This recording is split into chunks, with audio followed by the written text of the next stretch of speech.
Mercy over judgment, the woman caught in adultery. John 8, 1-11. Dear viewers, before we begin, please subscribe right now so you don't miss tomorrow's Bible story, because what happens next will open your heart to God's amazing mercy and power. If you can stay with me to the end, you'll see the shocking truth about how Jesus handled this woman's sin, and what that means for all of us today. Now, let's begin. It was early morning in the city of Jerusalem.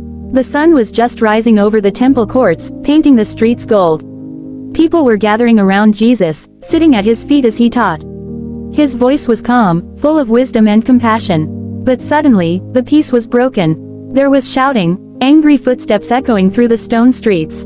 A group of scribes and Pharisees, the religious leaders, were dragging a woman through the crowd. Her hair was messy, her eyes full of terror.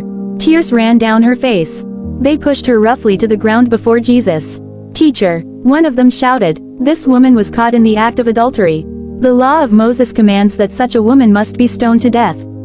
The crowd gasped. The woman trembled, clutching her clothes, her body shaking in fear. Stones could be seen in the hands of some men already. The Pharisees looked at Jesus, eyes sharp with pride. They didn't care about justice, they were testing him. If Jesus said, "Let her go," they could accuse him of disobeying God's law.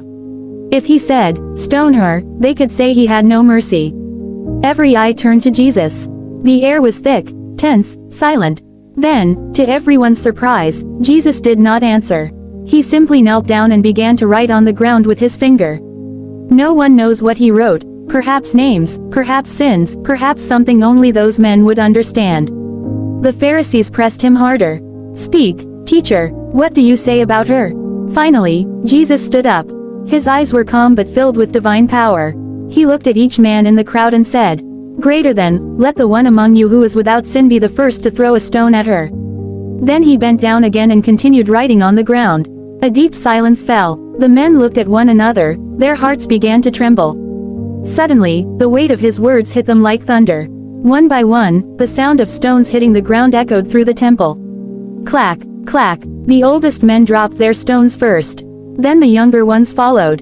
Until not one accuser remained. The woman lifted her head slowly. The crowd was gone, only Jesus stood before her.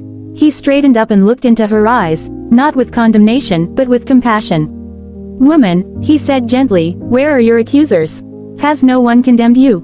She whispered through her tears, "No one, Lord." Then Jesus said, "Neither do I condemn you. Go now, and sin no more." Her tears fell again, but this time, they were tears of freedom. The woman walked away that morning forgiven, saved, and forever changed.